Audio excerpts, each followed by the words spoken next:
our last class, sadly. As far as I'm concerned, it would go on. Go on forever. But I would be left alone. Alone. So the idea is that we would devote this last class to discussion, and especially discussion to the problem of argument and of choice among these orientations to existence that we have been exploring. So I will begin by reminding you of the general space in which we have conducted the argument here in the course. So,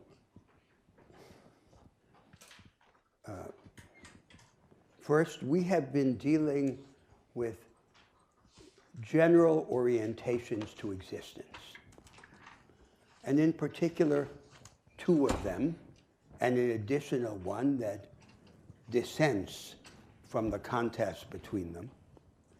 And these orientations have developed in a space in which philosophy and religion merge. Now, what is this space? So, the first attribute of these orientations is that they all take a position with respect to the basic problems in existence, and especially the flaws, the defects that seem to be insuperable. Our mortality, our groundlessness, and our insatiability. In this respect, they diverge from what religion was in an earlier stage in the history of humanity, where the main preoccupation was our dependence on nature and the power of nature over us. A second characteristic of these orientations is that they all ground an orientation to existence, a view of how we should conduct our lives, in a vision of the world and of our place in it. And this relation of the project to the vision immediately arouses a familiar conundrum in the history of philosophy, which is the relation between the is and the ought. Famously, in modern philosophy, we think that there is a disjunction, a discontinuity between is propositions and ought propositions, and that we can't get from one to the other, and that the attempt to get from one to the other is some kind of fallacy. But this is a fallacy that all of these orientations commit. And we have to understand how we can make sense of this fact. Now, one way of making sense of it is that the distinction between the is and the ought, between descriptive or explanatory propositions on the one hand, and normative or prescriptive propositions on the other, seems to make sense to the extent that the arguments are local, that is, have to do with some particular area of our experience. But as the argument becomes comprehensive rather than provincial, and deals with the whole of our situation and its implications for the conduct of life, the distinction between the is and the ought seems to break down. And indeed, we could apply this claim even to the philosopher who is most closely associated in the history of Western philosophy with the distinction between the is and the ought, David Hume. Because he himself in his treatise on human nature, presents a view that is at once descriptive and normative. Now, a second or a third characteristic of these orientations to existence in this space in which religion and philosophy merge is that the arguments in favor of taking one or another position always seem to be disproportional and inadequate in comparison to the weight of the choice. The choice is the most important choice. No choice could be more important. What we are to do with the only lives we will ever have. And although we can argue in favor of one or another position within this context of visions and orientations, the arguments never seem to be conclusive. So there is a frailty given the fateful weight of what is at stake. And it is this frailty that I labeled earlier in our class, in our course, the cognitive gap. So the implication of the cognitive gap is that we must make what Pascal called a wager. We must take a risk. With incomplete information or insight about the most important matter. And there seems to be no way of overcoming that.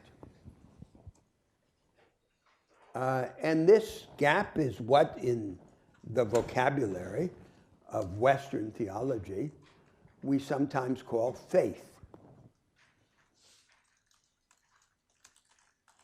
Now, the demand for this wager has as its counterpart another form of faith or of trust. As we act on the basis of these positions and ideas for which the justification never seems to be sufficient, we become vulnerable or more vulnerable to the others. And this heightened vulnerability seems to be an inevitable consequence of the need to risk ourselves. Now, to these three characteristics of the space in which we've conducted this inquiry, I would add a fourth characteristic. And the fourth characteristic is that these orientations to existence, whether represented as religion or as philosophy, or as some marriage of the two, cannot be cabined in some narrow slice of life. Each of them demands to penetrate the whole of existence, individual and collective. Now, it's interesting to reflect on this historically, because the term, the word religion, is a coinage of the 18th or 19th centuries, and associated especially with what you could describe as the middle period in the history of Protestantism. And this was the period in which the dominant ideas in Protestant Christianity accepted what we could describe as the privatization of religion. That religion was just a matter of the individual conscience. And not a project that would inform the whole of collective life. Now, that was not a characteristic of the earliest period in the history of Protestantism, of Luther and Calvin, and it is not a characteristic of contemporary Protestant theology. It is a trait of this middle period that we associate with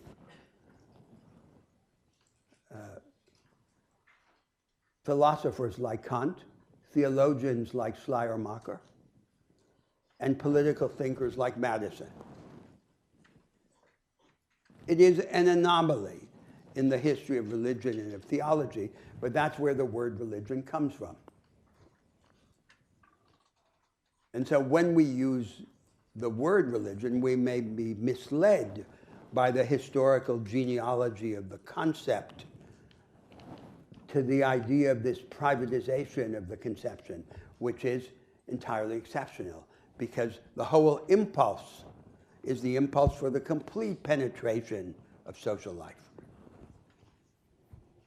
So that's the space in which we've been conducting this exploration.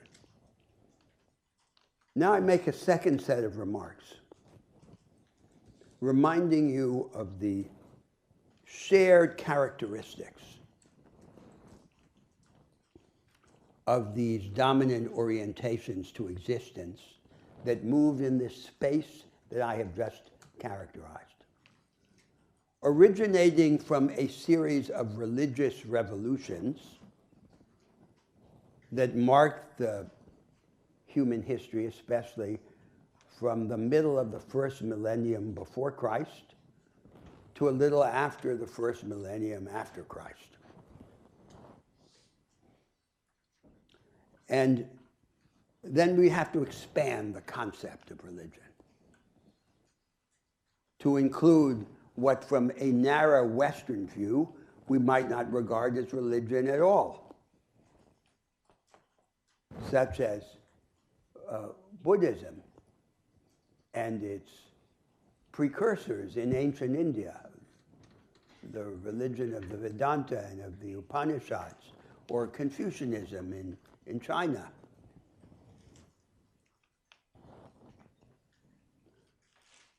But even after we expand radically the concept to accommodate all of these orientations, what is striking is that despite their very real differences, there are certain common traits among these orientations,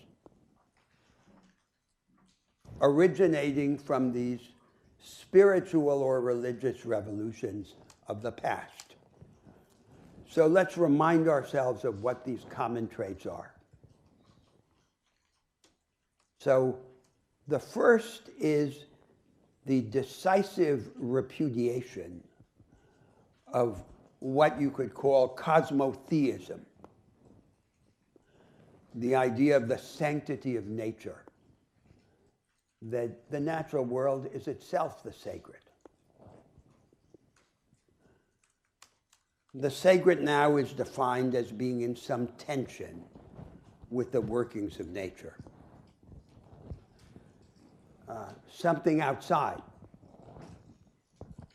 Whether the outside is timeless and unified being, or the sacrosanct interpersonal relations, the relations among people,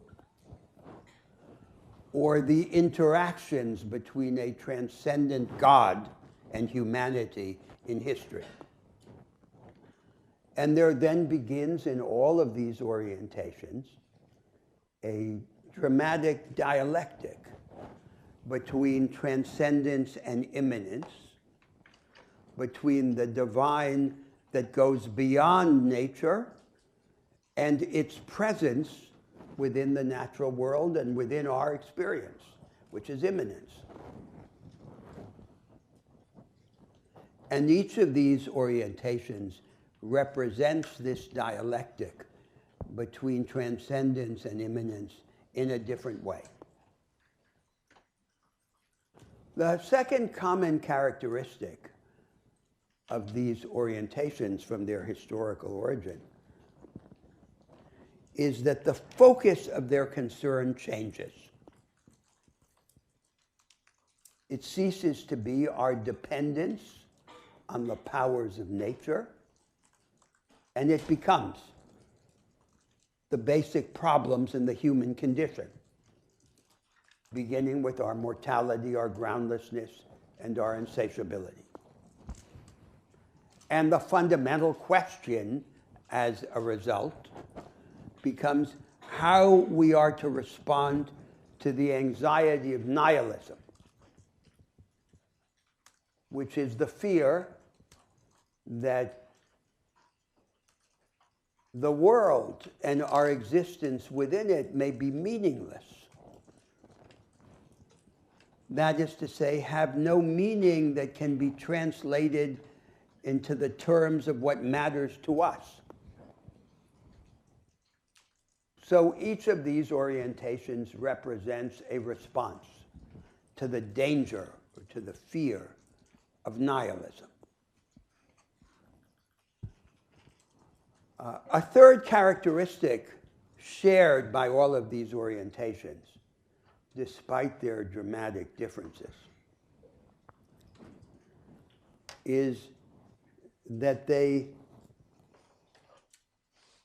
all denied that the divisions within humanity go all the way down. The divisions of caste or class or gender or temperament or anything. These divisions are shallow. And this was in contrast, for example, to the view that prevailed among the ancient Indo-European peoples and that retains its imprint, its influence, even on the ideas of a great philosopher, a great ancient philosopher like Plato. That there are two parallel hierarchies in the world. There's a social hierarchy. On top are the priests and thinkers.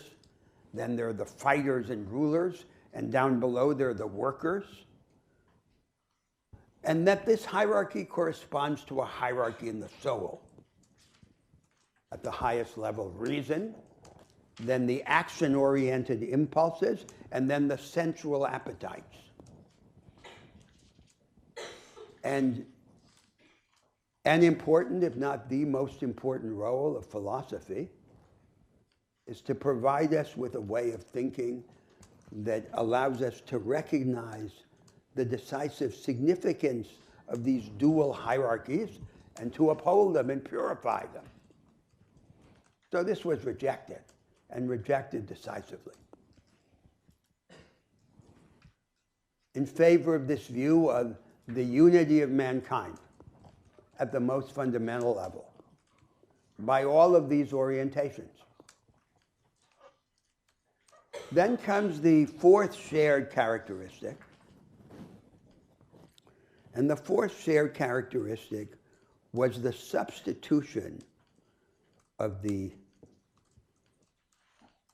previously prevailing ethic, especially the ethic of the rulers and fighters, of martial valor, of aggrandizement, of proud self-assertion, and therefore also of vengeance. In favor of another ethic, of universal fellow feeling or compassion. And of course, a question that would arise later in the contest of these visions is whether this ethic should be understood from the standpoint of altruism or from the standpoint of love. And this is a momentous change in the ideas of humanity. The ethic of self-assertion is much more immediately plausible in human experience, and it has an existential base. You could see it today anywhere. You could describe it as the natural ethic of little boys. Don't diss me. That was the ethic that prevailed in the history of humanity. And there was this revolution. And it's astonishing that an idea which is so contrary to ordinary experience should have penetrated so many civilizations and, in a sense, triumphed. Triumphed at least at the realm of what we regard as right or deep, as opposed to what we are able, in fact, to practice. The fifth common characteristic of these orientations is their ambivalence with respect to their relation to the world as it really is, as we really experience it, the social world.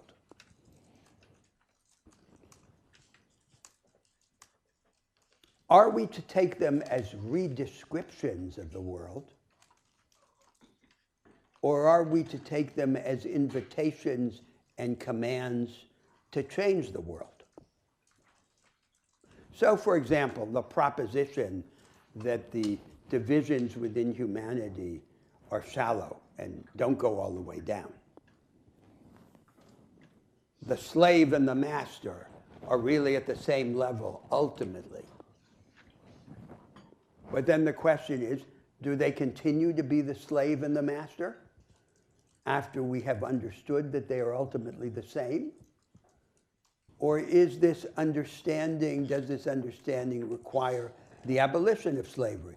And that applies to every feature of these views. So on one interpretation, they're a kind of license to escape from the world to another world that will not exist here or now.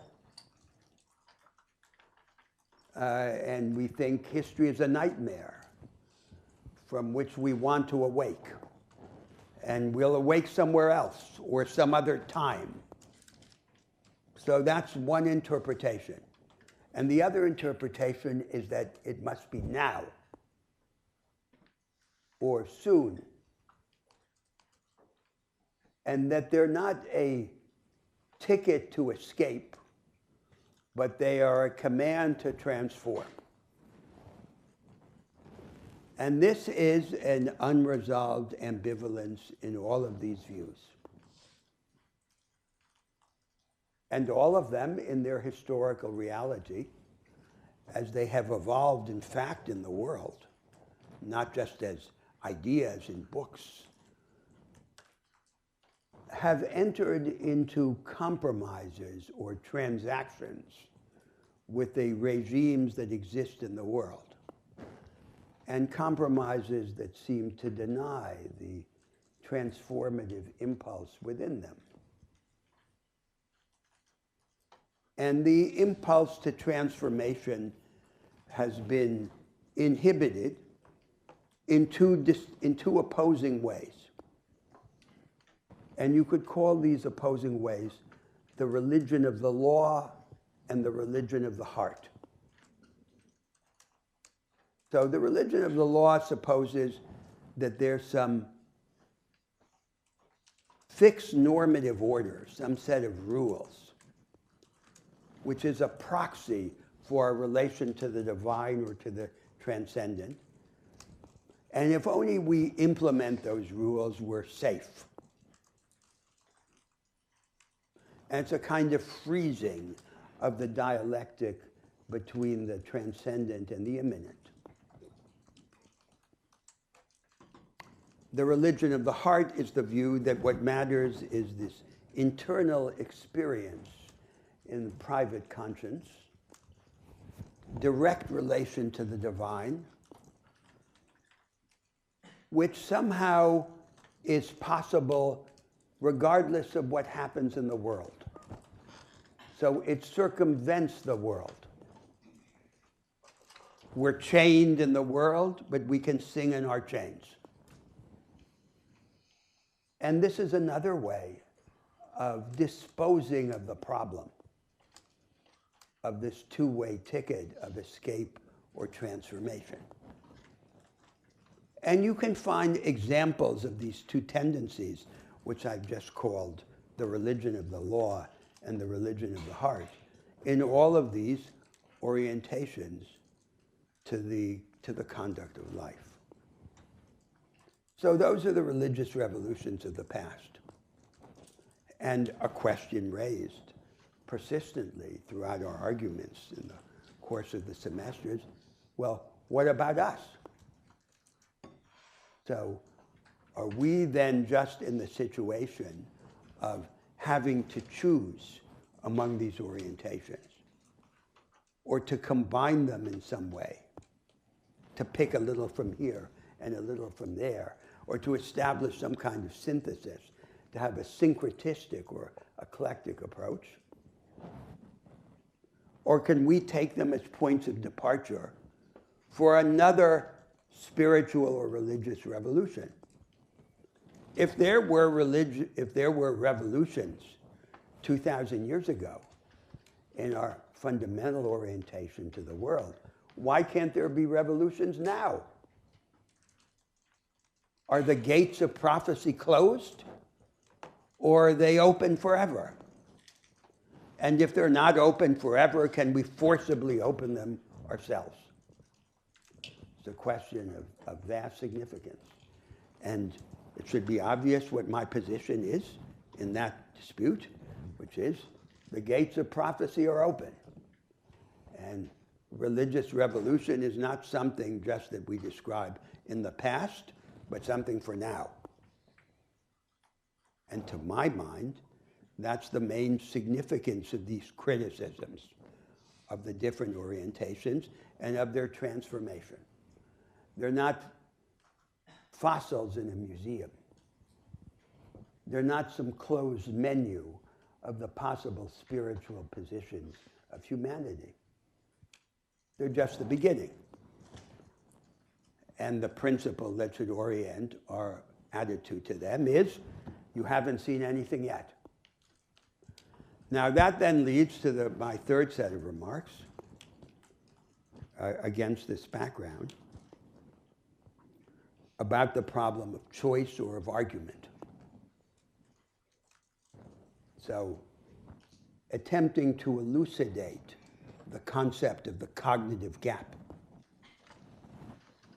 that we can argue in favor or against different positions within this contest. So that's by opposition to the idea of radical skepticism or agnosticism. But nevertheless, the arguments are, in the end, inconclusive. The circle is not closed. And the force of the argument seems to be disproportionate to the weight of what is at stake. So there's an open list of what these arguments are like, the kinds of arguments that are applicable. And I just want to suggest some of the elements of this list. And in no particular rank order, in no particular hierarchy. So first, we can ask whether the assumptions of a certain view conform to what we independently know to be the fact about the world or about ourselves. So the facts matter. And there's no absolute distinction in these orientations between the normative impulse, the direction, and the vision, the representation of the world. So, is the representation of the world compatible with what we know to be the case? Now, second, to determine what these views really mean, we can ask, what do they reveal about their true nature when translated into practice? Beginning with moral practice, the conduct of life. By their fruits you shall know them. And it's not adequate, it's not realistic to take these views as simply rhetorical apparatuses, forms of discourse, abstractions. A large part of their meaning is revealed only through their translation into practice. Now then, third, we can ask whether, once translated into practice, they meet our deepest and most enduring strivings, or respond to our most deep-seated anxieties.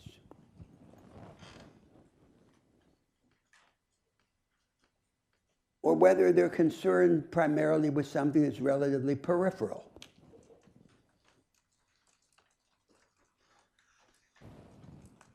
Then, fourth, we can ask, once translated into practice, they turn out or not to be self-subversive in some way. So they are self-fulfilling prophecies, each of them says, act as if I were true and you'll make me true. And at the same time as being self-fulfilling prophecies, they are promises of happiness. They say, act in this certain way, and your experience will be changed in such and such a form. But will that happen? Or will something else happen? Will they in some way destabilize or discredit themselves in the process of being enacted?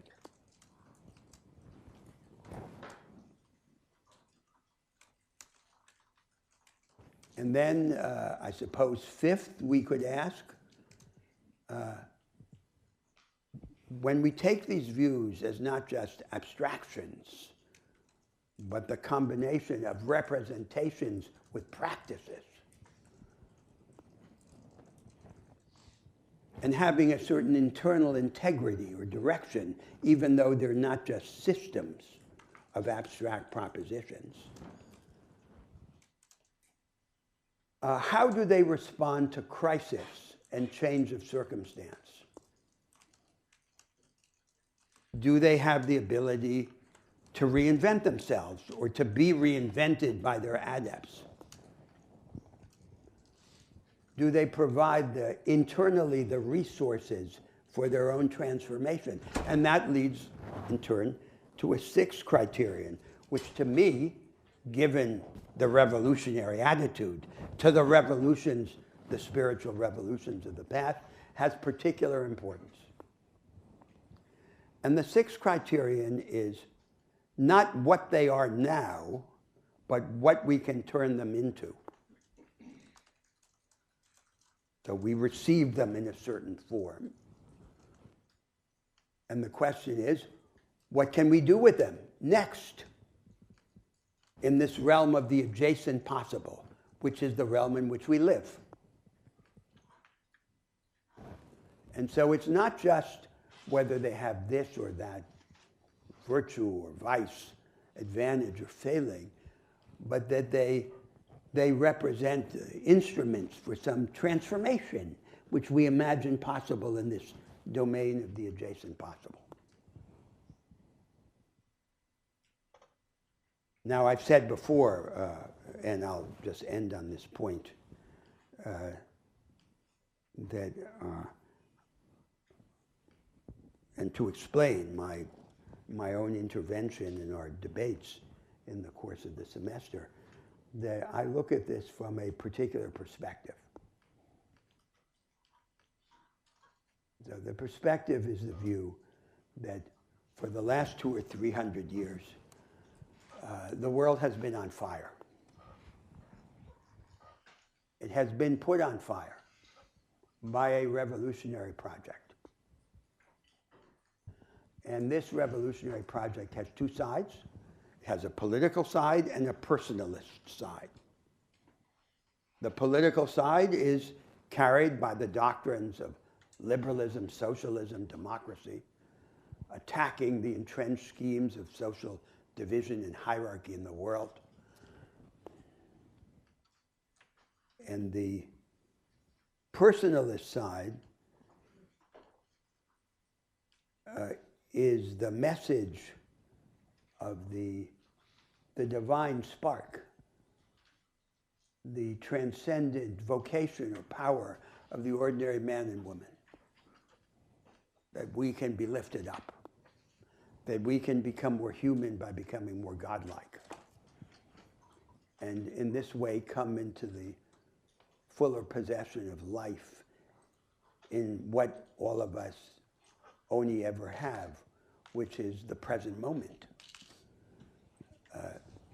And this personalist side of the revolution has been carried by, especially by the worldwide popular romantic culture, popular music, the soap operas, the film industry, in this vulgarized, sentimentalized form of something that is profound, which is this idea of the divinity of the ordinary person, and resonated throughout the world. Now, this project, in these two sides, is the most powerful project in the world. It commands the agenda. It's not the only project in the world. It has enemies. But all the other projects in the world in this historical period respond to it.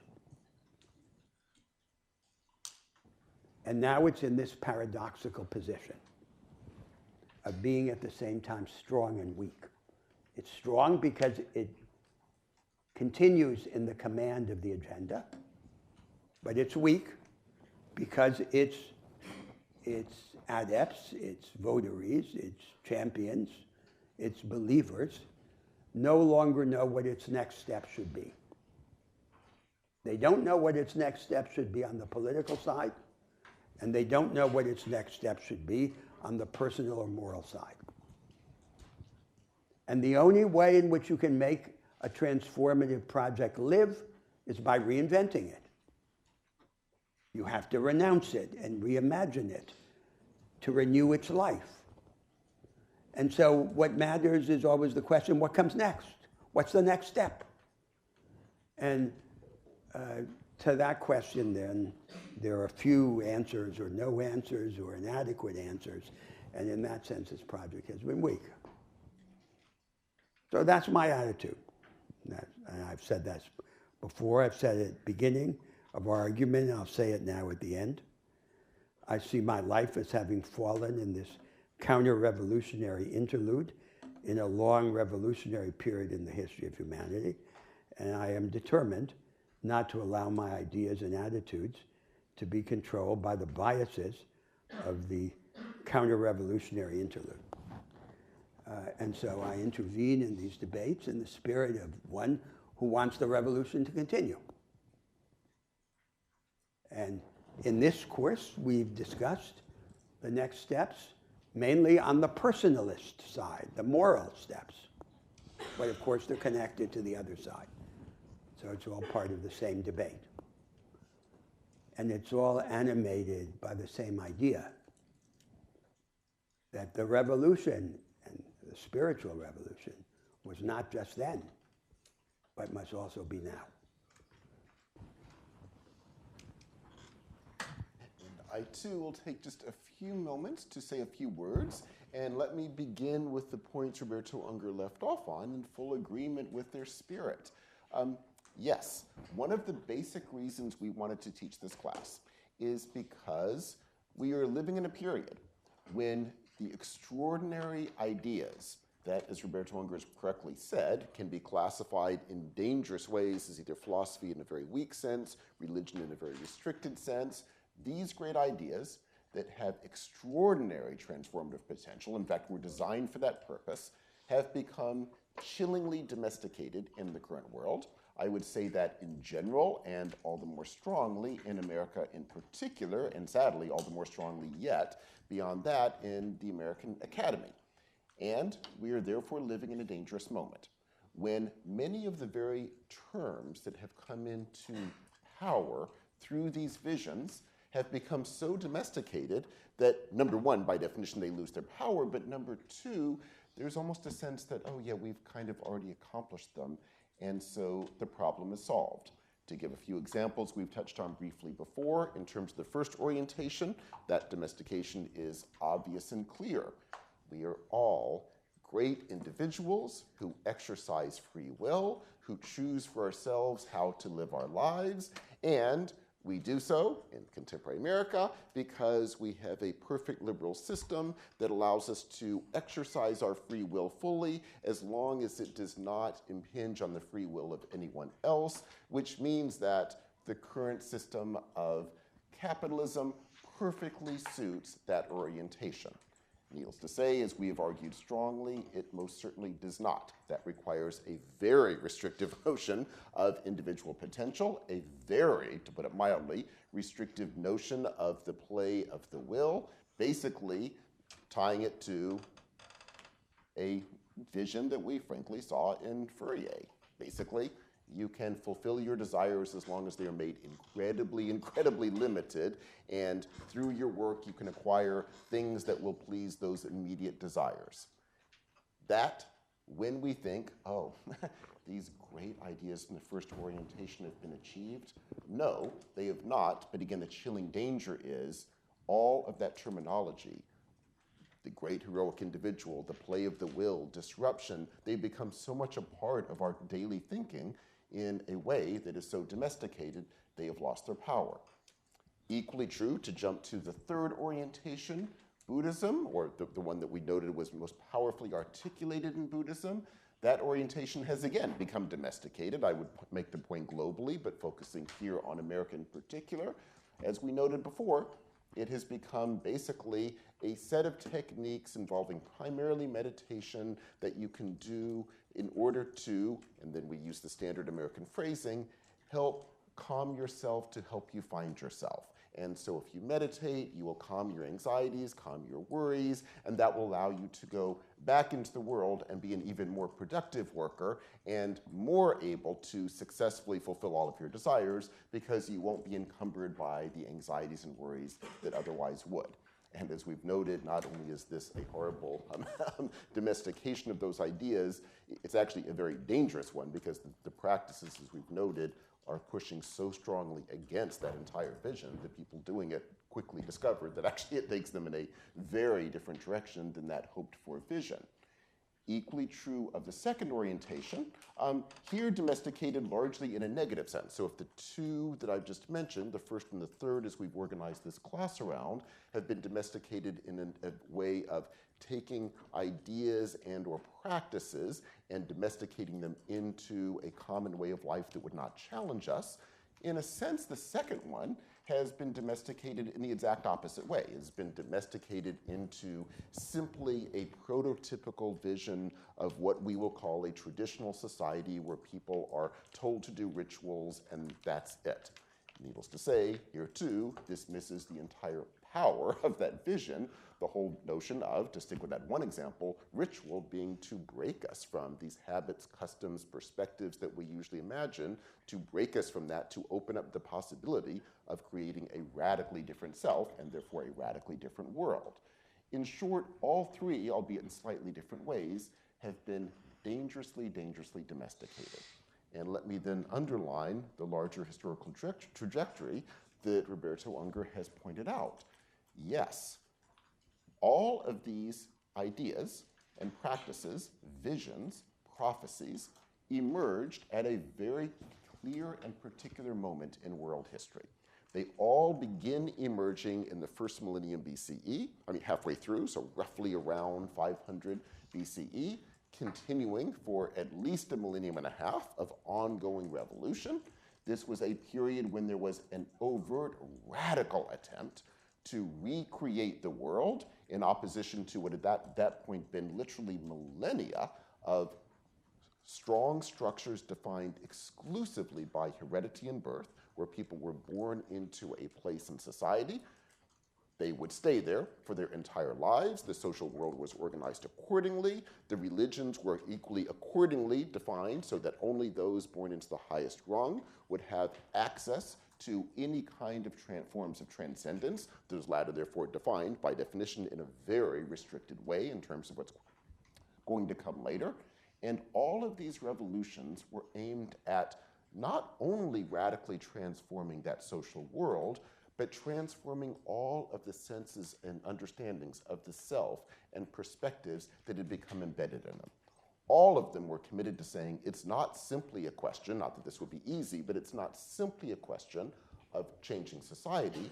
It is also a question of changing our fundamental way of being in the world, because our fundamental way of being in the world is part and parcel of such an unbelievably restricted vision of what we are capable of doing. And all are trying to radically reform not just the social world, but everything, including the most basic aspects of our daily existence. Therefore, it is chillingly dangerous when we go through periods, they have happened repeatedly, and we are absolutely in one now, where that spirit of radical transformation is being broken. At times, if you look at the past millennium, it's been broken because you had the formation of incredibly powerful state structures that were able to domesticate them into forms of restrictive ideologies that proved to be chillingly very, very durable. You could argue to some extent that is what's going on now, but again, if anything, it's worse now because we buy it. And we accept that we're living in a world that largely lives up to the first orientation, that allows the third orientation to calm us down a little bit, and successfully has broken from the second orientation, which we sort of see somehow as an equivalent of old Bronze Age religion, which of course it absolutely is not. So our goal in this course was very simple, although obviously, as Roberto Unger said, absurd in terms of the lofty goals. It was to say, let's look therefore at the educational sphere. Let us note that in terms of these processes of domestication, all of this that we've mentioned for American society is going on, if anything, at a more extreme level. Surely, in this sphere, you would at least be able to wrestle with some of these ideas, which would already be way too minimal, because the idea of each of these orientations is to alter everything with everyone. But surely, at least here, there would be an introduction. Sadly, I think we would need to say in most American institutions, that does not occur. The first orientation has largely been taken up in a very restrictive notion of what philosophy is. You got a sense of that in our second week, when we gave you a sense of what, in the Anglo-American analytic tradition, that vision of free will and choices and how to build a better world, how that was taken into an extraordinarily restrictive vision that cuts against everything the first orientation would actually care about. The other two have largely been taken up into a very, very restrictive notion of religion, which are treated by definition as things that you really couldn't take seriously because they're part of this religious set of beliefs that some people in distant antiquity once held and put in such a way that by definition we couldn't take them seriously because they are placed so far away, both from us in terms of acclaimed historical distance, and of course, more importantly, phrased in such a way that, of course, no one could now take them seriously. And our goal in this course is therefore to try to break each of these. It's to try to take three of what we would consider the most powerful orientations in world history. I say three of, we're certainly not claiming these are the only ones. Sadly, we have a semester, but at least three is already more than one would tend to get in a typical class on philosophy or religion in that restrictive sense. And much more importantly, our goal was to try to present them in the most powerful form that we could, in ways that would hopefully challenge our most basic assumptions. Now, as you've seen, Roberto Unger and I have often disagreed as to how to do that. Our hope is this is pedagogically helpful for you. If we, or one of us, were giving an orthodox interpretation of these three orientations, that would by definition defeat the purpose if you actually bought what we were saying. So part of the goal here is, we hope, pedagogically helpful for you. Our dialogue will therefore encourage you to do the same. When you wrestle with these ideas and hopefully take them seriously, It's not only that you will not be accepting the professor's vision, because you can't, we don't fully agree. Hopefully, therefore, that will give you the freedom to disagree with both of us. And I think we would both agree as to what that criterion of the disagreement should be, which is think of these in their most powerful, challenging form that will challenge your most fundamental assumptions. And you may feel that we have failed to do so. Good, then do so. And that is the goal that we would both agree with. And if you do this, our call is the following. We hope, therefore, that you will be part of a reinvigoration, to use a mild word that I will come back to momentarily, of these traditions. But a reinvigoration, again, I use mildly, because by definition, to reinvigorate these traditions would mean to radically rethink ourselves and the world we're living in, to radically challenge basic assumptions that we utterly take for granted, and to move us in directions that by definition we could not now articulate or even foresee in terms of the directions they would be taking us in, because by definition, these, all three, and albeit in radically different ways, would say that breakdown, that radical challenge opens up possibilities we could not now imagine. The fact that all three, albeit in different ways, are now defined in such tiny, restricted ways has taken out that power.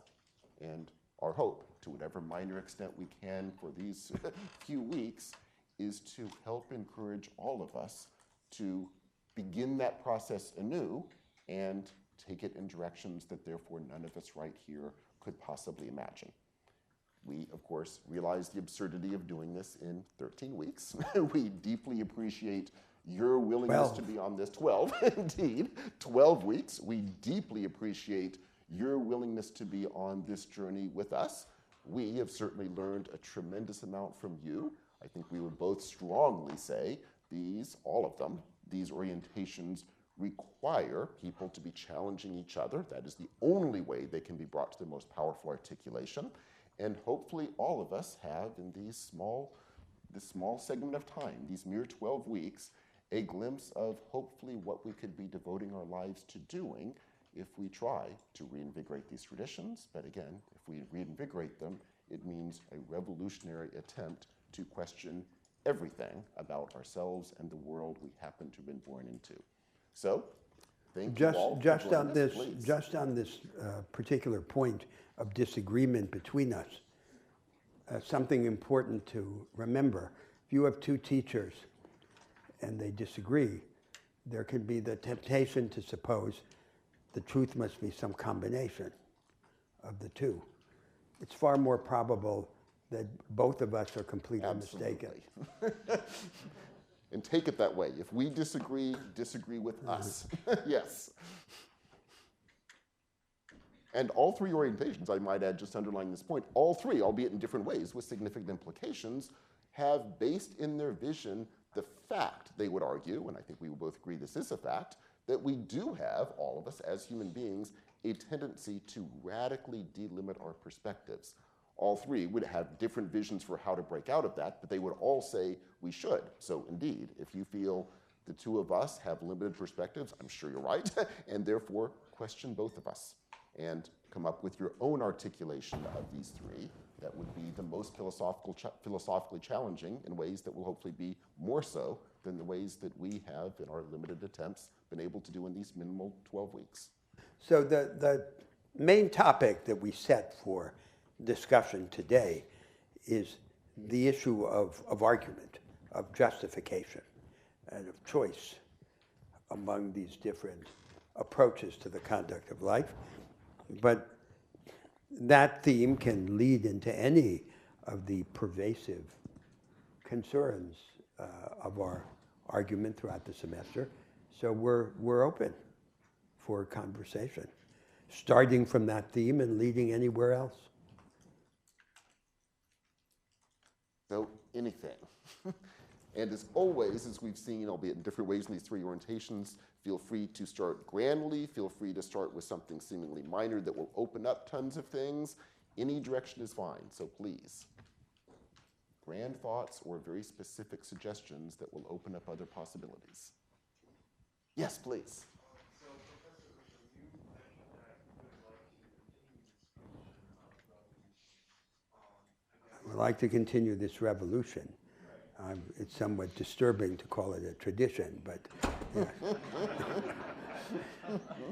So, I guess I was curious as to where you see this continuation of the current, context of modern society, and what we as a generation be able to serve our Well, I'm not, well, so we may have more clarity on the political side than on the personal or moral side. So just to see what this means on the political side. So it's very simple. This is much of what I do, much of what I think about in other writings, in other courses. The world is bent under the yoke of a dictatorship of no alternatives. And in the rich North Atlantic world, there's a dominant project,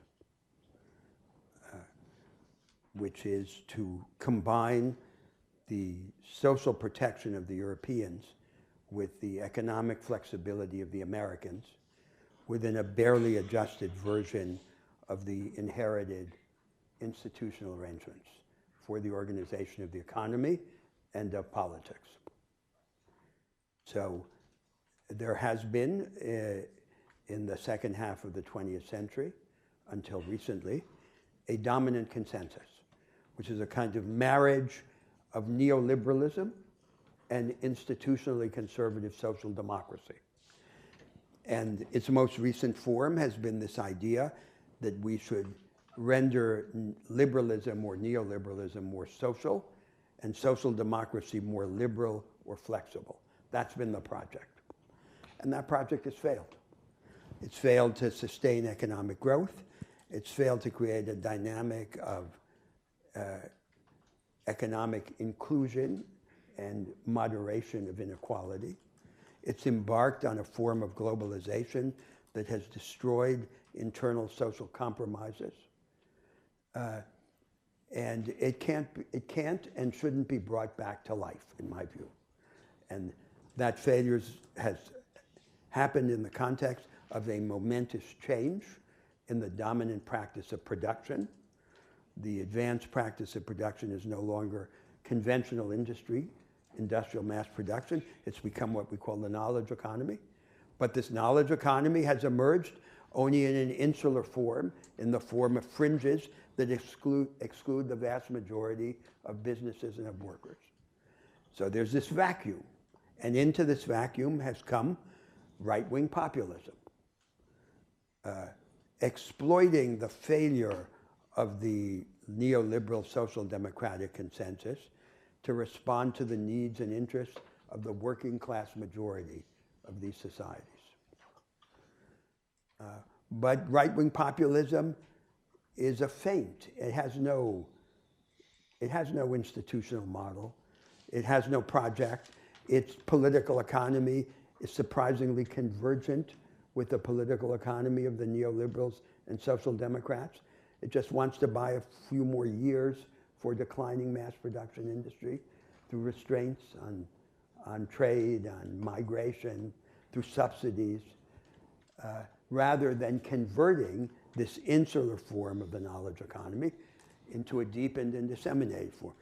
So, how is the project going to continue? There's a huge opportunity. If the progressives had a project, which for the most part they don't. So that then becomes the object of this next step. And in the world as a whole, now, not just in this rich North Atlantic island, there's a dilemma about development. And the heart of the dilemma is the following. The old shortcut to rapid economic growth, which was conventional industrialization, has stopped working in one country after another. It's no longer the vanguard. It's a satellite. It's a leftover. It's a sidekick of the new vanguard. But the alternative, which would be an inclusive form of the knowledge economy, doesn't exist. Even in the richest countries with the most educated populations. That's the dilemma. And the rest of the world has no answer to that dilemma. The most successful countries outside, like China, have essentially a form of authoritarian state capitalism and no direct solution to this dilemma. So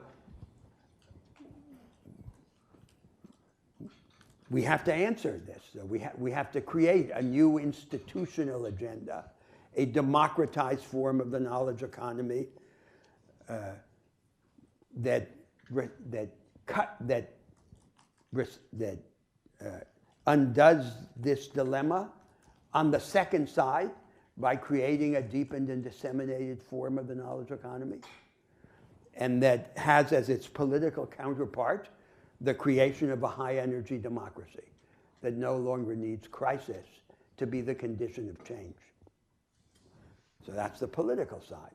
Now, in this course, the main focus has been on the moral side. So what comes next? Now, you know from our arguments here that I take as my main point of departure the criticism and the reconstruction of what here we have called the project of nonconformity and self-invention. And I understand that its confrontation with these other approaches to the conduct of life is an indispensable element in this attempt at criticism and transformation. So, and then there's this problem. What are the next steps of this moral project?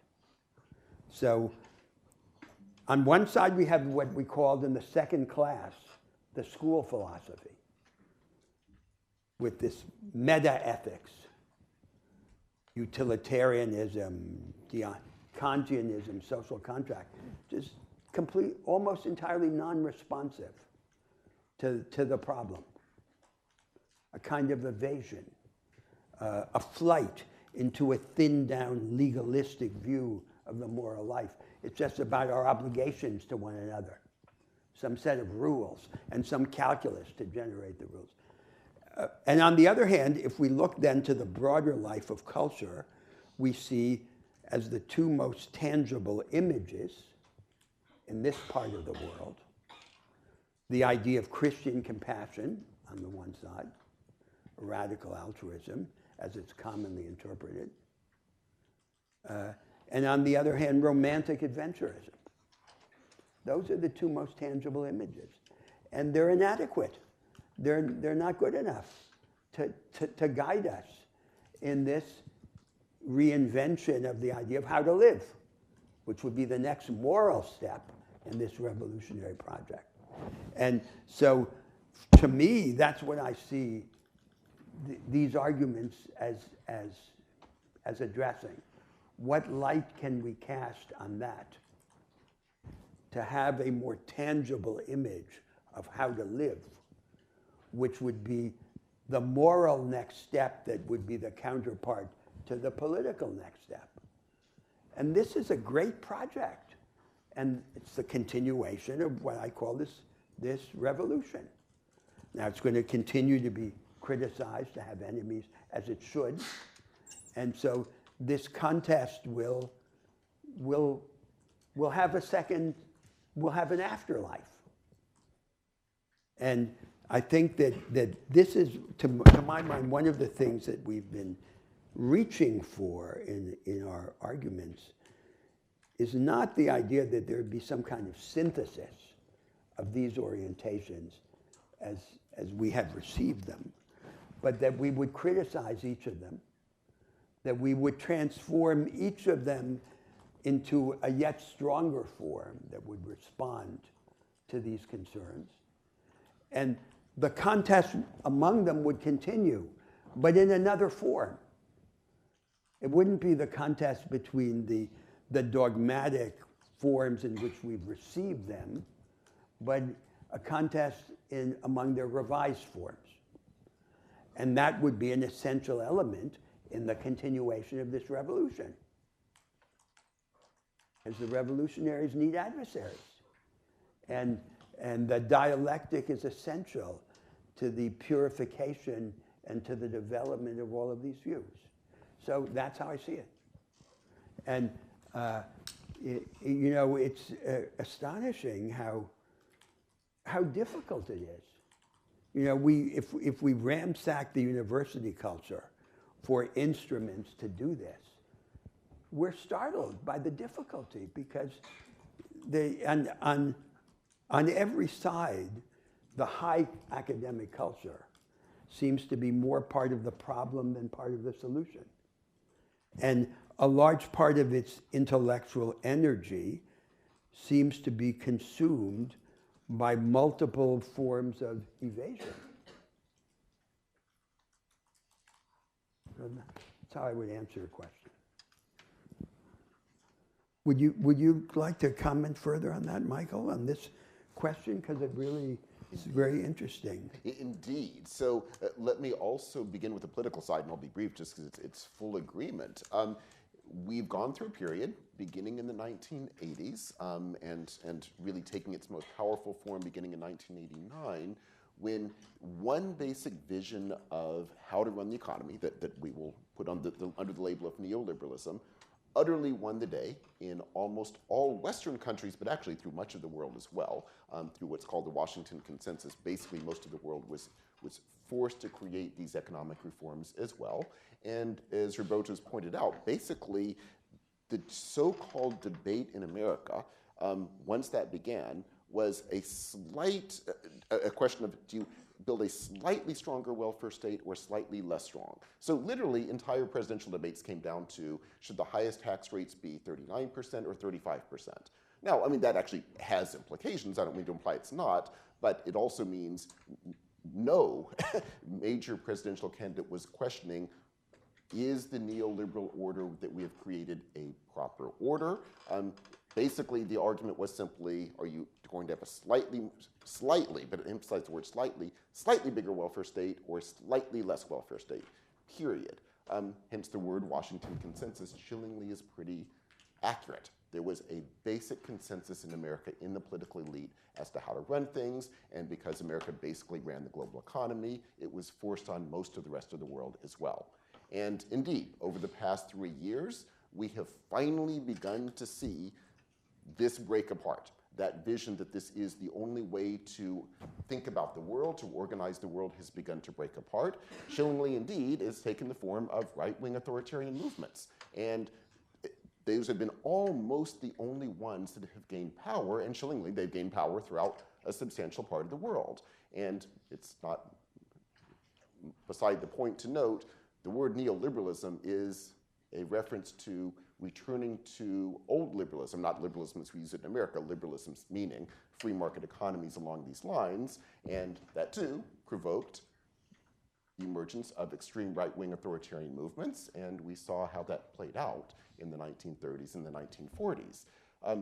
We are facing a very chilling moment, and it is absolutely crucial, therefore, that we begin to recognize that we need to alter our fundamental assumptions about how to build a social world and create actual, real alternatives beyond these two, neoliberalism and right-wing authoritarian movements. And that does not exist to any significant degree whatsoever. And indeed, as Roberto Unger has said, both of these largely accept the same visions of the self, largely the same visions of how to run an economic order, and so neither are really offering any kind of substantial questioning of the world we are living in. And part of our hope here is to say this is exactly, desperately what we need to do. And that is indeed phrasing it simply in political and economic terms, but if we're going to take these orientations seriously, they would force us to say, you're never going to get there alone. It requires us to rethink our moral visions, our visions of the self, our visions of what a social world ought to be. And yes, I think one of the dangers of both of these movements, ironically, I guess I should take out the word ironically because they share so much, in fact, the sort of flip sides of the same coin. both of them share, as we noted, basically one vision of the self and one vision as to how to build a successful system. And by definition, the implication of that is all of the extraordinary ideas about how humans could create a better world have either been driven aside or, again, restricted into one very, very, very dangerously limited notion. And part of our hope is to try to break that and try to argue humans have come up with extraordinary visions of how to organize the world. No one of those is perfect, but if we allow them to challenge our most fundamental assumptions and therefore try to do the kinds of work they were doing when they were initially being developed, it may perhaps allow us to rethink our most fundamental assumptions and perhaps even start creating a world where we could once again begin to flourish, albeit these different ideas would have radically different visions as to what that would mean and what our even goals would be in terms of, our steps would be in terms of getting there. Yes, please. I know we're discussing sort of on the more political level, but I'm very interested in on the individual level. Yes, yes. That's one of the main things I wanted to get at this class. Yes. Essentially, how should I live my life? What's the best way to Mhm. the possession of life? I really like that. That's great. So I was just wondering, my question is both of you. Have either of you, do either of you feel like you've come into the possession of life? And how did you get there? And if not, like, is that really an attainable goal? Say that again, I'm not sure. Have either of you do either of you feel like you've come into the possession of life? If so, how did you get there? If not, are you still striving for that, or is that even an attainable goal for any of us? Don't we all feel that we do that sometimes? Into the possession of life. Oh, you think it's a moment? Well, no, because more or less, it's not. It seems like the way you described it, it would be like a permanent state that you would arrive at. It would be like paradise. But it's not like that, right? So the question is the direction. And so I've argued here in the course and in writings a certain view of what the direction is.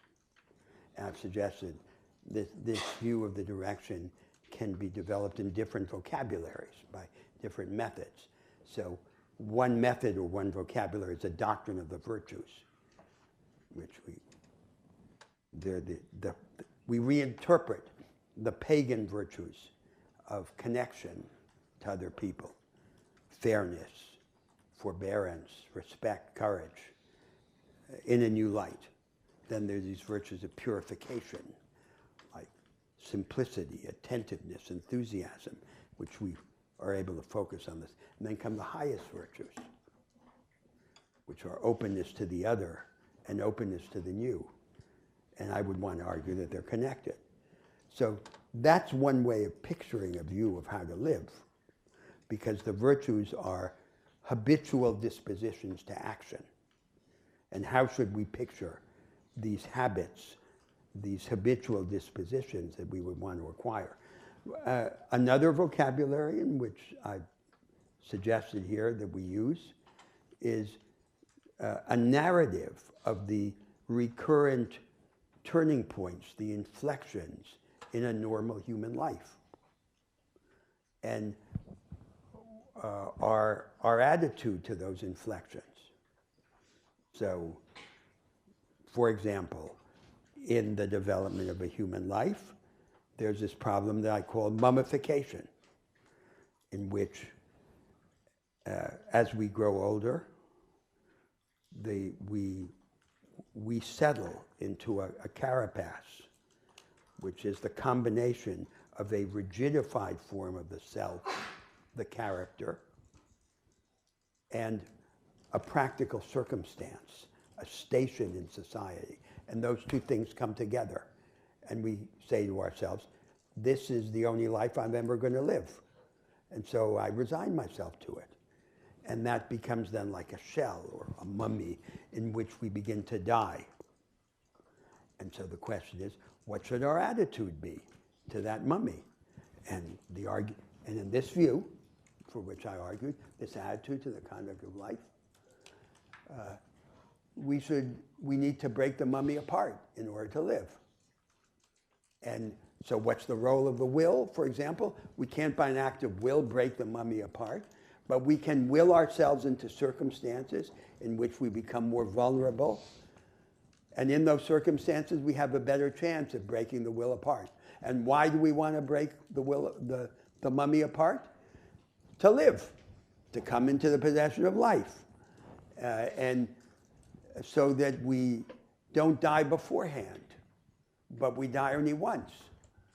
And so that's another way of approaching the question. So these are all examples of the effort in parallel or convergent vocabularies to begin to develop a more textured description of the conduct of life that would be responsive to these aspirations and that would be, in some sense, not dependent on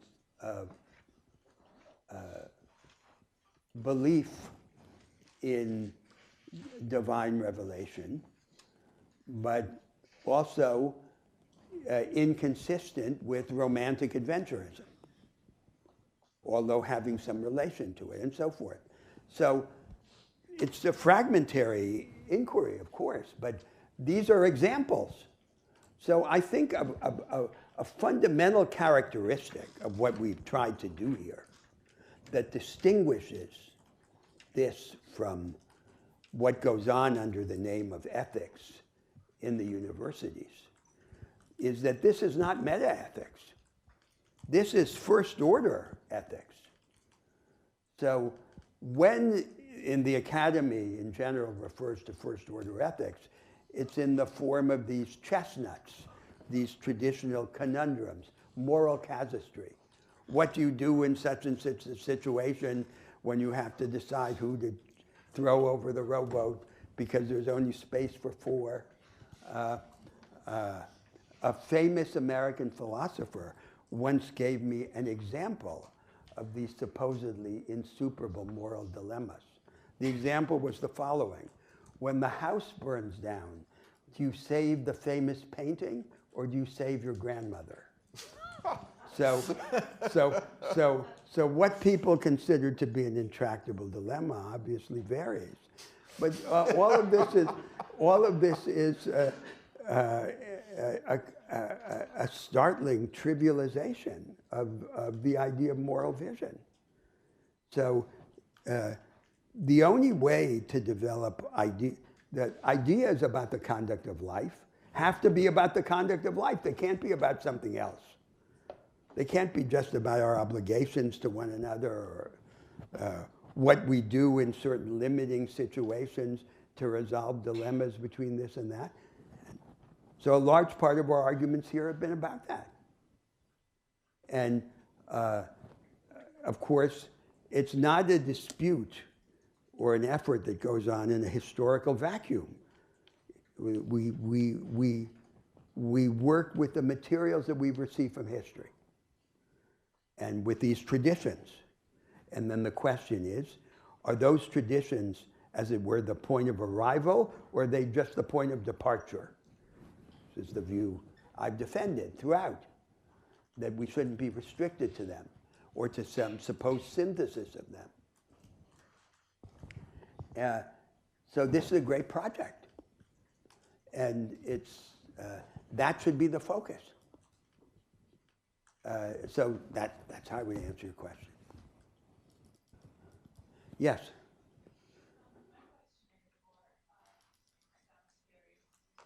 You speak louder so they can hear you in the back.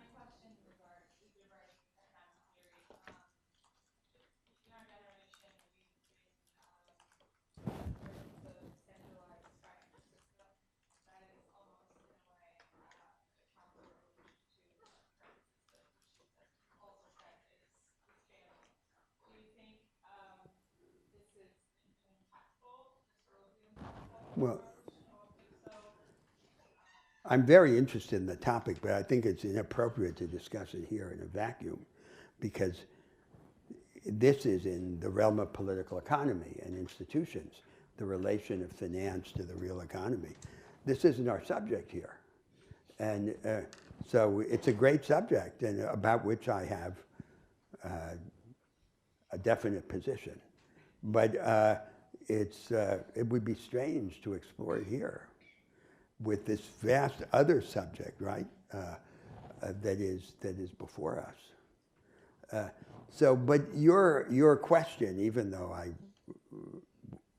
am reluctant to respond to it, suggests the difficulties of the situation that we're in here, because everything is connected to everything else. And so having a moral doctrine is associated with having a political doctrine, a position in political economy, and you should go on. So it shouldn't be like this, that there'd be 12 meetings in a classroom and we should be in a kind of permanent retreat in which we'd go on and there would be no limitation of hours. But if we did that, you would begin to leave one by one, and we would be left alone. So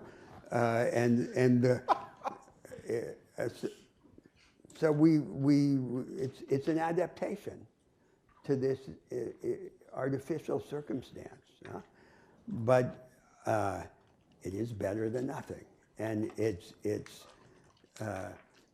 and I think what we're trying to do is to show that you can make a beginning at thinking about these ideas, and that you're not just totally lost.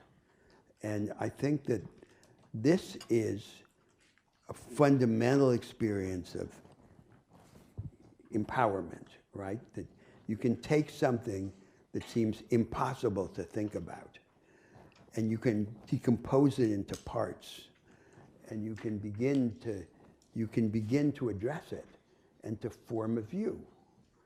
And we've tried that in the semester, and you're going to do that now in these papers that you're writing, which are an engagement with the argument in the spirit of developing your own voice and your own position. And that's the most important thing, because this is a mistake that people constantly make in their understanding of the psychology of hope. They think that hope is the cause of action. Hope is the consequence of action, because you can act for any number of reasons, but by acting you become hopeful. And I mean, not just acting practically, but acting intellectually. So that's the fundamental experience. It's the experience of being empowered by an active response to problems that seem overwhelming, and beginning by acquiring some form of mastery over them through this decomposition. Yes. I ask because I believe that the emergence of this new system comes from the disparity between leadership core and our moral. Sure, but lots of other things in the world. So it's not going to help in our discussion now if I simply say what would be a slogan, which is that what matters is that finance not be allowed to serve itself, but be enlisted in the service of the real economy, that it's a bad master, but it should be a good servant, and so on and so forth. But that would only be like the formulaic preliminary to a long programmatic discussion. And the point is that there's a political economic parallel to these moral discussions that we've been having in the course, and that they're all in some way part of the same universe of concerns, which we have to divide arbitrarily in order to have an inquiry like this one. Yes. And also, did you in the very back have your hand up too? I guess not. Okay. No, yeah. No, I'm good. Okay, we'll be sure to call on you too, because I think you've had it up a few times. Yes, please. I'm wondering whether you think the question of the concept of life has an objective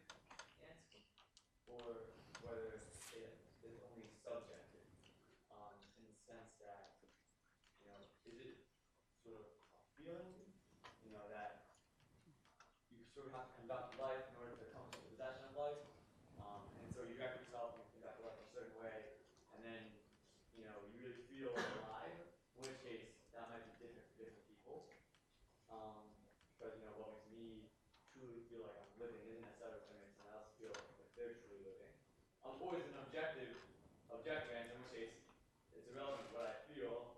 It's, if I'm conducting myself in, you know, X way, then I am in the possession of life, or am living my life in such a way to, you know, to attain that life, regardless of how that actually makes me feel. Like maybe I feel really dead if I didn't say that. I see.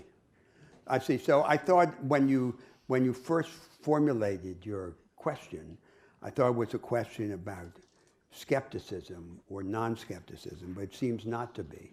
It seems to be a question about whether the aim of such a project is to produce a certain state of consciousness or actually a change in the circumstance. And I would say it's the latter, that any ambitious moral project is not simply attempting to be like a spell that we cast on ourselves to produce a certain state of consciousness, because that's a way of disrespecting and diminishing ourselves. It's like a self-manipulation, that it's a change in our actual circumstance. And what we want is a form of consciousness which was a revelation of the real change, and not simply an exercise in self-deception or a form of solace. So that seems to be what you were driving at, right? So, yeah, but I'm also wondering, like, is there an objectivity to it? Well, by an object, yes. Do you think like there's a universal answer that will apply to all people, or you know this culture sort of, Well, you so know, or this type of person? yeah, of course. So of course, but this is a theme in dispute in this worldwide controversy. So, is it just that that different cultures and traditions have created different humanity, or is there something about us? Are we something? Do we have a vocation that is greater than these social and cultural worlds that we build and inhabit? So it's interesting that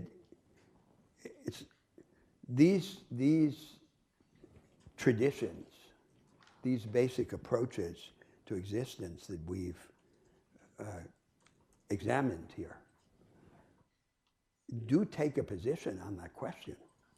They take the position that it's not just the cultures and the social worlds, that there is a fact of the matter, and that there is a human vocation. And I believe that both of us in different ways agree with that view. So in that respect, we agree with the assumption of these traditions. It's not just about manipulating a certain form of consciousness. It's not just about the way in which each social and cultural world is its own judge, but it's a view of who we really are and can and should become. And so, like the view that we become more human by becoming more godlike, that the defining attribute of our humanity is our transcendence. We're embodied, we're situated in a mortal organism and in a particular situation, but there is more in us, always, in each of us individually, and in all of us collectively, the human race, than there is or ever can be in these social and cultural worlds that we build and inhabit. That's the divine element. And how can we transform society and reorient the conduct of life in the light of this view? So that's the position. So the answer then to your question from that position is that it's not just about consciousness, and it's not just about the self judgment of each of these social and cultural worlds. Yes, yes. So given that, would you say, so it's entirely possible that a person could conduct themselves sort of in the right way, whichever answer that let's say you have some sort of answer you don't believe about how you think the kind of life should be, how one should conduct their life. And so let's say a person can conduct himself in such a way, it's entirely possible that a person could do that and yet feel completely miserable. Yes. Yes, so, but that is pertinent, right? So when I was saying in my remarks at the end, among the forms of argument, the criteria of judgment, one of them is what really happens when we enact these views. And so our experience in the enactment is pertinent to the judgment of the view. It's complicated, but so, for example, a view could be self-subversive. It could say, do such and such, and you'll feel connected to the unified, timeless being. But you could do such and such, and after a certain time has gone past, you could feel anxious and frustrated and bored. And so the promise could not be kept, and that would be relevant to your judgment of the view. There's not going to be any view that's going to produce results for every single person. No, it's true. There's the variation of temperaments and personal experiences in humanity. And then we have to decide what to make of that. Because should each of us then have the philosophy and the religion that suits his temperament?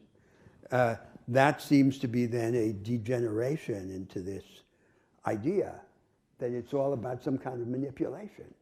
Now, this is a very profound and disturbing theme in the history of religion, and because the philosophy, because a great part of the history of religion and of philosophy has this character of being a series of feel-good stories. So we're afraid of death, so they tell us we're not really going to die. We have a friend in charge of the universe, and we're going to have an eternal life. But then when we try to describe the eternal life, it seems that none of us would really ever want it, because it has none of the characteristics of the life we actually have. And so we're insatiable. We want the infinite from the finite. Here's a way of liberating yourself from that insatiability. And so there's a series of fix-its. And this is a problem, because it seems that that's not what we should want, these fix-its, that this is a way of diminishing ourselves as if it were a kind of narcotic, a form of solace. But we don't want lullabies, we want liberation. And that then points our spiritual life in a different direction. So I think it's a profound question for us and for our interpretation of the past, of what are the limits of our hopes. So I think, and I think Michael would agree with me in this, in these arguments on that question here in the course, we've taken a maximalist and not a minimalist position. We don't want the narcotic, the solace, the lullabies. We want the truth and liberation. And that's a tall order. How are we to get it? But we wouldn't settle for anything less. So, but it's a decisive question, because it's clear that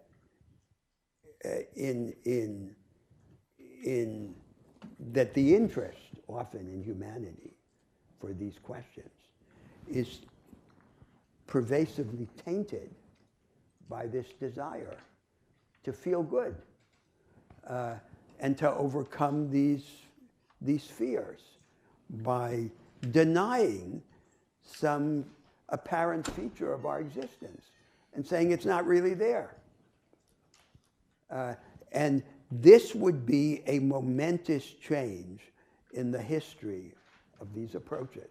If we manage to expunge from them all of this desire for solace, so that we could do without solace, and that would be higher. Then we would be a greater being, who wouldn't need to be put to sleep in this way, and to have this kind of reassurance, which prevents us from coming into the possession of life.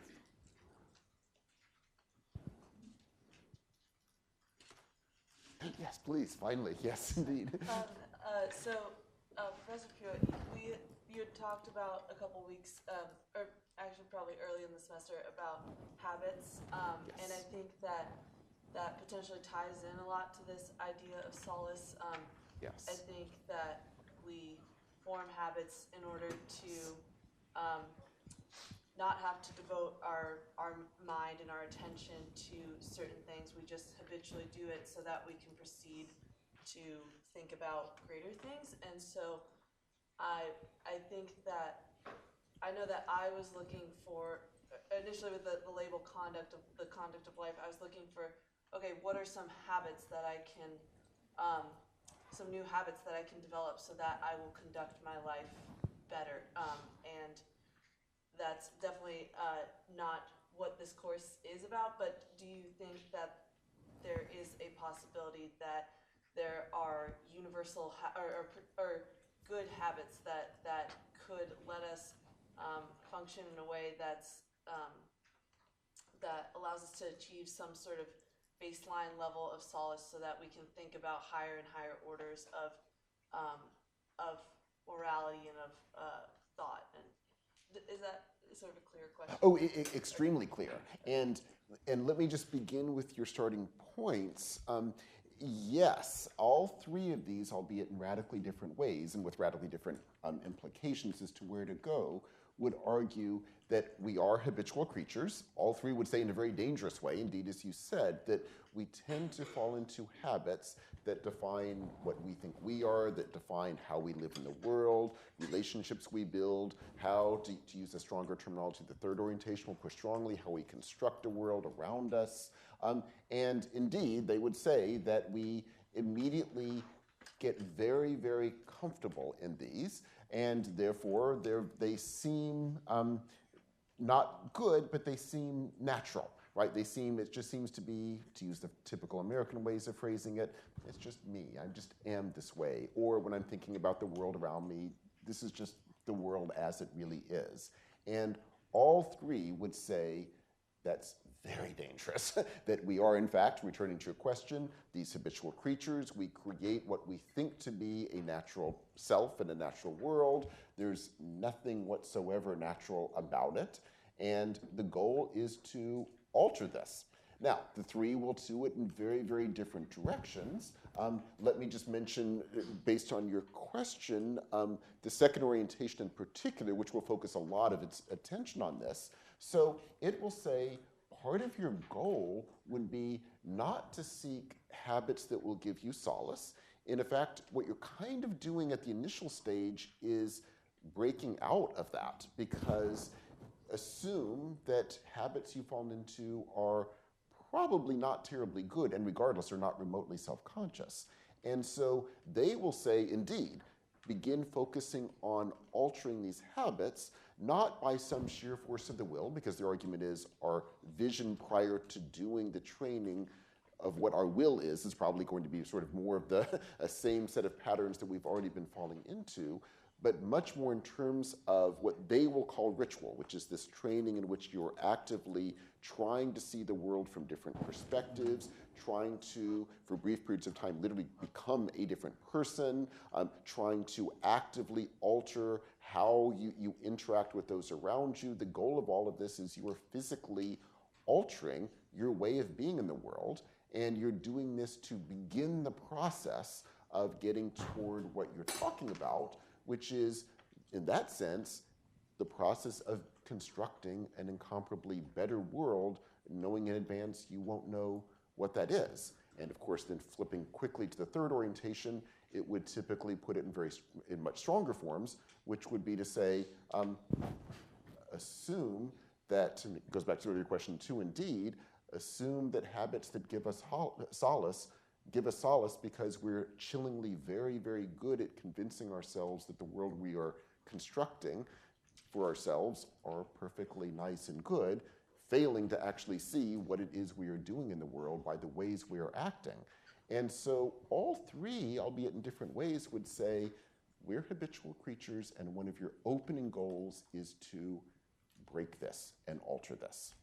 And getting back to the heart of your question, all three would also say that is the precondition for getting to these higher possibilities. The precondition is breaking from these habits that limit us. Nevertheless, the virtues are habitual dispositions to action. Oh, absolutely. So it's not that you would declare war on the element of repetition in human experience. So you would change it. Right. And you would change it in some direction. So I disagree with you that that it hasn't been the object of the course to discuss this element in the moral. It has been. That's been one of our concerns. And not in the form maybe that you were looking for, but in another form. So, for example, if you combine this doctrine of the virtues that I briefly referred to here with the narrative of the inflection points in human life, you take the following recurrent situation. So an individual is in a situation in which he's in control. He's the little master of his world. And so he feels invulnerable. And nothing that attacks him hurts him. So is that good or is that bad? On this view, for which I've argued, it's bad.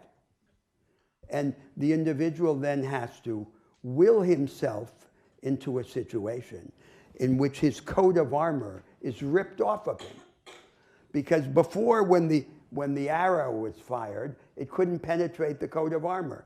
So he has to will himself into a situation in which he can be shaken up, a heightened vulnerability.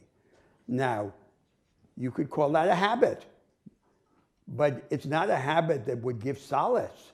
It's a habit that would deny you solace. And that's what you want on this view. So this has been one of the topics of our argument. Yes? But so at what point, though, are you out of the pre-stage of breaking your habits and get to form any sort of new, when do you get to have solace or like have this sense that I Never. have, Solace is evil. So there's a fundamental difference in the point of view. But it just seems like you will have to eternally be self-conscious of the littlest thing, like how do I speak? And wouldn't that slow down my ability to even use language effectively to achieve higher levels of communication if I think so? If I won't let myself form a habit about how I even say No, my I think the vocabulary is too elastic. So that's why I said you break some habits on this view, and then you form other higher level habits, which are these habitual dispositions to virtue, because you can't simply suppress the element of repetition in human experience. But the allusion to the term solace is confusing and disturbing, because the question is, what is the orientation? Is it that you should be comfortable? So then you would adopt the formula, stay out of trouble. But on this view, the formula is look for trouble. And so it's not this idea that you would cast a spell on yourself, that you would suffer less. You have a different view of yourself. Now, it is crucial as you go forward in this progression of self-subversion and self-transformation that you feel empowered So you have to have this experience of agency. And it has to be sustained by your experience. But it seems misleading to call that solace. That's a discovery of freedom. I think it might be solace, though, to think that, okay, I've broken a habit and now I've achieved a higher level, higher order habit. Wouldn't that be a form of solace in that? No, I wouldn't call that solace. I'm not sure how we know when we've achieved a when we've broken the bad habits and have actually achieved a virtuous habit and can be satisfied in calling it a virtuous habit and not another habit that needs Agreed. So there has to be a thick description of different forms of experience and of freedom and of empowerment. But the whole connotation of the term solace is in the direction of the diminishment of contradiction, of tension, of disharmony. And this is another view, because life is disharmony. And so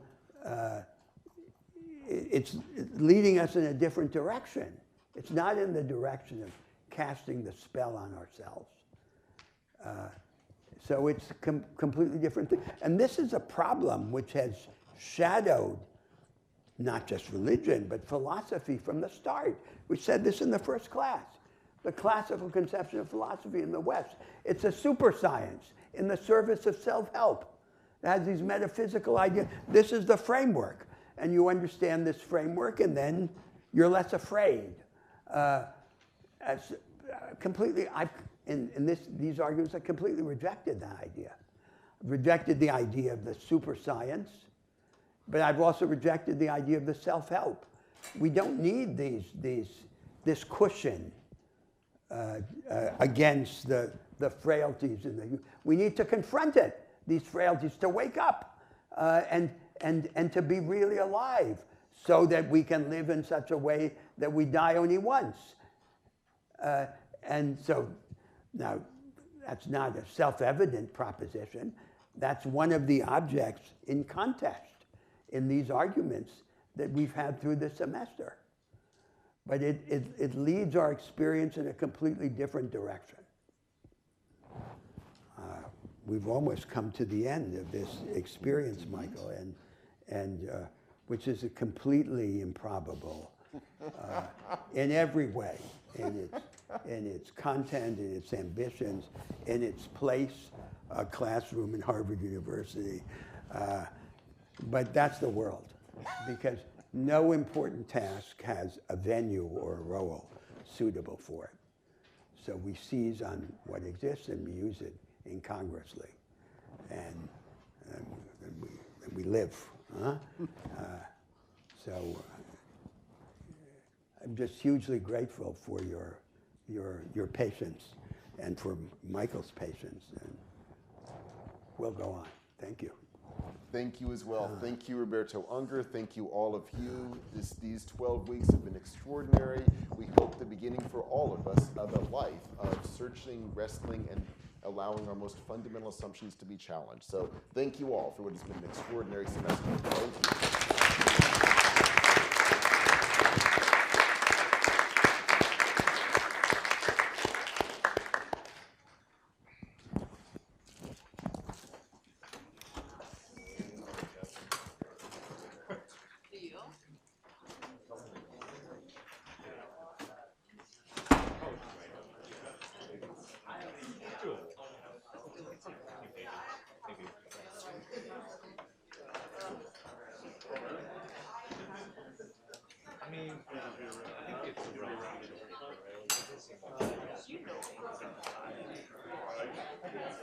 Someone, apparently, yes. One of my second mate's parents. I know Zach.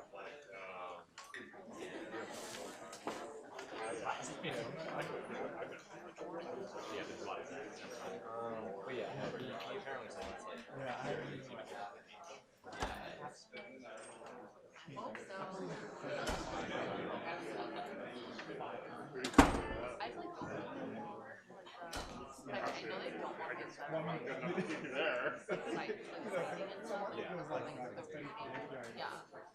don't think they have. I'll ask them if they want like I'm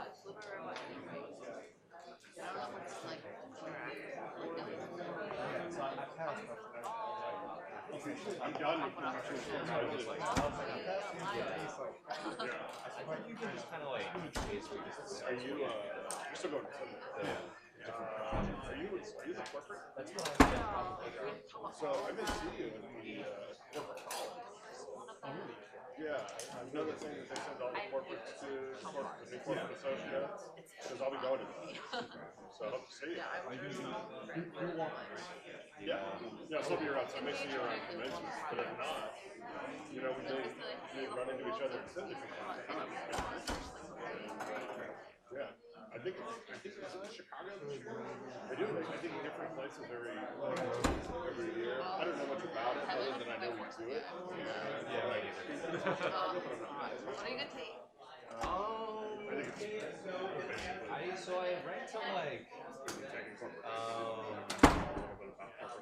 I just read based on like we just basically meeting people, going out it's to like dinner. which classes are good. It's like a mix of corporate and litigation stuff. Oh, you're not saying yet. No, it's not really. And you know how like When the multi is your start date? You said September 23rd as well. I think it's from I think I maybe picked it more like but then I picked it more like just I